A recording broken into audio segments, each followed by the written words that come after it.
দর্শক আরও খবর জানাতে মাগুরা থেকে সরাসরি যুক্ত হচ্ছেন তৌহিদুর রহমান। তৌহিদ,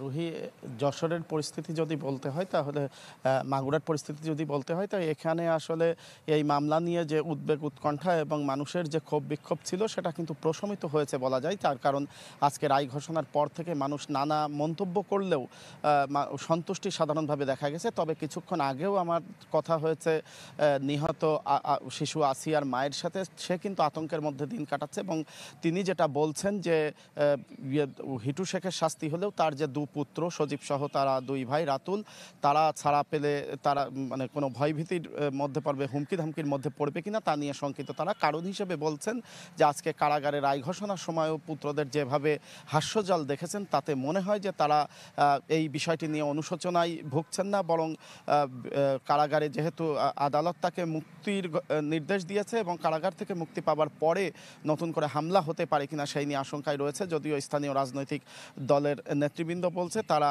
এই অসহায় পরিবারটির পাশে রয়েছেন এবং সার্বিকভাবে খোঁজ খবর নিচ্ছেন। এবং যশোর মাগুরার যিনি জেলা আইনজীবী সমিতির সাধারণ সম্পাদক তিনি কিন্তু একটি কথা বলেছেন যে এই বিচারের মধ্য দিয়ে স্বল্প সময়ে যে রায় হয়েছে এটার মধ্য দিয়ে একটি দৃষ্টান্ত কিন্তু মাগুরাবাসীর মধ্যে এমনকি বিচার প্রার্থীদের সারা দেশের প্রার্থীদের মধ্যে এসছে। সেটা হচ্ছে যে সরকার সহ বিচারের প্রক্রিয়ার সাথে সংশ্লিষ্ট সকল পক্ষের যদি সমন্বিত উদ্যোগ এবং আন্তরিক চেষ্টা থাকে তাহলে সব মামলাতেই দ্রুত রায় দেওয়া সম্ভব এবং সব ক্ষেত্রে এটি উদাহরণ হিসেবে নিয়ে সারা দেশের আদালতগুলোতে মামলা জট যেটা রয়েছে সেটা নিরসনে উদ্যোগ নেওয়া যেতে পারে বলে তিনি বলছেন।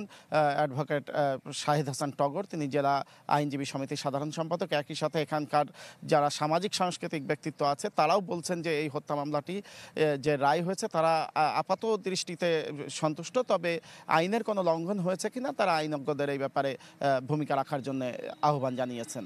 রুহি, তৌহিদ আপনাকে ধন্যবাদ। দর্শক, মাগুরা থেকে যুক্ত ছিলেন আমাদের সহকর্মী।